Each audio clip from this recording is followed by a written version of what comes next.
first question, Bhagavan, regarding the relationship with my parents. Why is it that sometimes I feel that I have healed a lot there, and afterwards situations happen where I realize there is still a lot more to heal, as if I were going backwards instead of forward? What can I do, Bhagavan? Life is a relationship. It's something which is very alive. We are not dealing with some dead past here. So what we must understand is, when we talk of relationship with your parents, it does not mean that you have done some work on that and that it has been healed. It's not like that. The teachings must be correctly understood, no? So what it means is that you have become alive to that problem. The problems are there, but people are not aware of them. People are not alive to them. By this awareness, we don't mean simple knowledge. It's like holding a snake in your hands, you know? It's very intense. So with that kind of holding, that kind of awareness we're talking about. When you hold something like that, it heals. It does not mean it's gone forever.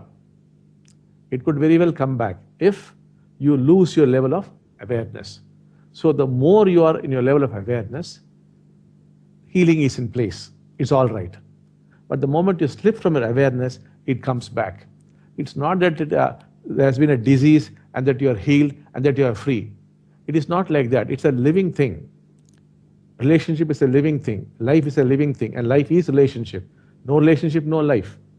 So it is there working all the time. It's coming up, it is disappearing, it will come back after some time. So it will be bobbing up and down. Like so many personalities are there inside you. Each personality takes turns and then comes and be there, then goes away, something else comes.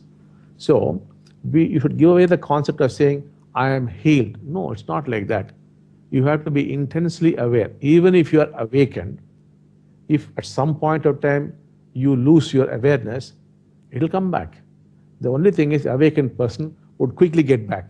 The awakening will come back, the awareness will come back, and he'll get back to his beautiful state. You could always slip and fall.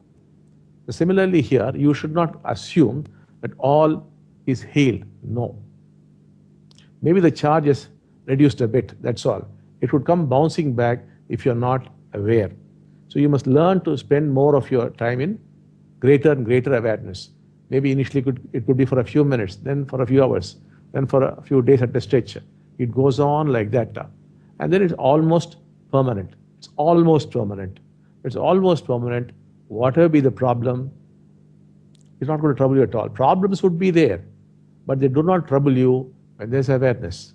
When there's no awareness, they trouble you. So you can never say, yes, I am now healed. Maybe temporarily you feel like that. The charge is gone or something like that. But then again, it can come back. There's no awareness. So that's the answer for the first question. We move on to the second question. Bhagavan, it is very difficult for me to let go of emotions, problems, etc. I feel there are things that stay back and accumulate inside.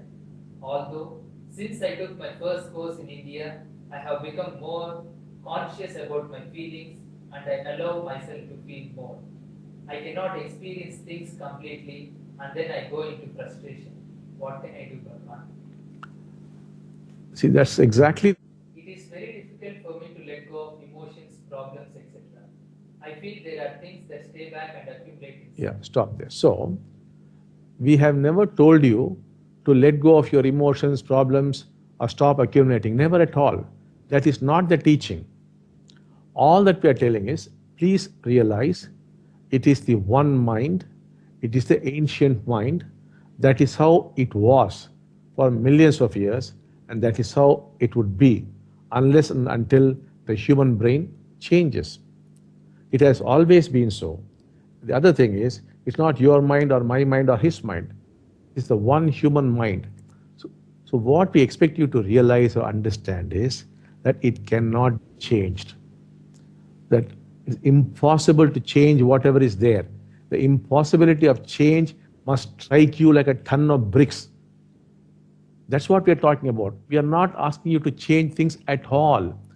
We have been telling you that that's what man has been doing for millennia, trying to change. It's like straightening a dog's tail. That cannot be done. Now, if somebody going on trying to change, straighten the dog's tail. Then he realizes it cannot be changed. Then he gives up the whole effort. When he gives it up, what is there is peace, there is silence, there is tranquility, there's the absence of conflict. Similarly, the problem with you is you hear some teaching, you hear something about an awakened man, you want to become like that, and you want to be free of this, or you want to have something, you want to change this, and you are lost. That is not what the teaching is saying. The teaching is saying, just be aware of them, that's all. It does not matter what you see or what is going on. The only thing that we want you to realize is it cannot be changed. You cannot give up those things, sir. And strangely, we do not want to emphasize this because that again becomes a concept. If you stop trying to change, what is there is peace. What is there is the absence of conflict. What is there is joy.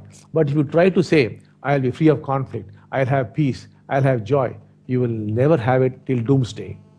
It's all a question of giving up, not deliberately, not through effort.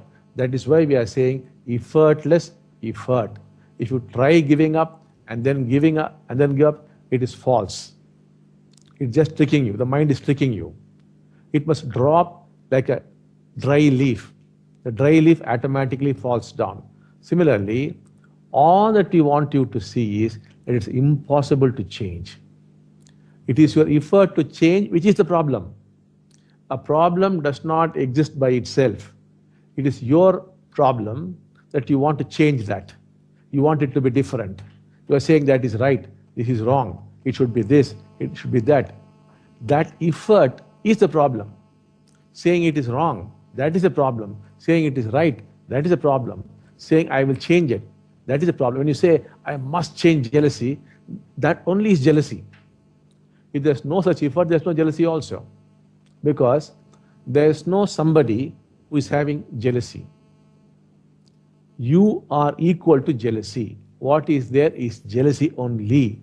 But it appears as though you are suffering from jealousy. And then you are trying to be free of it. How could you be free of it? Because you are only jealousy. Not that you are suffering from jealousy. If that were the case, we could do something about it. But that's not the truth. Therefore, it is just there. Why bother about it? It is just there, like the mountains, it is there, like the clouds, it is there. You can't do anything with the mountains, nor with the clouds. Just watch them. Just watch them. That's all there is to life. Just mere watching. That is what we call awareness. That is what we call awakening. It's not something to achieve. No. Just realizing nothing to do. We'll go on to it deeper in later times. Now we move on to the third question.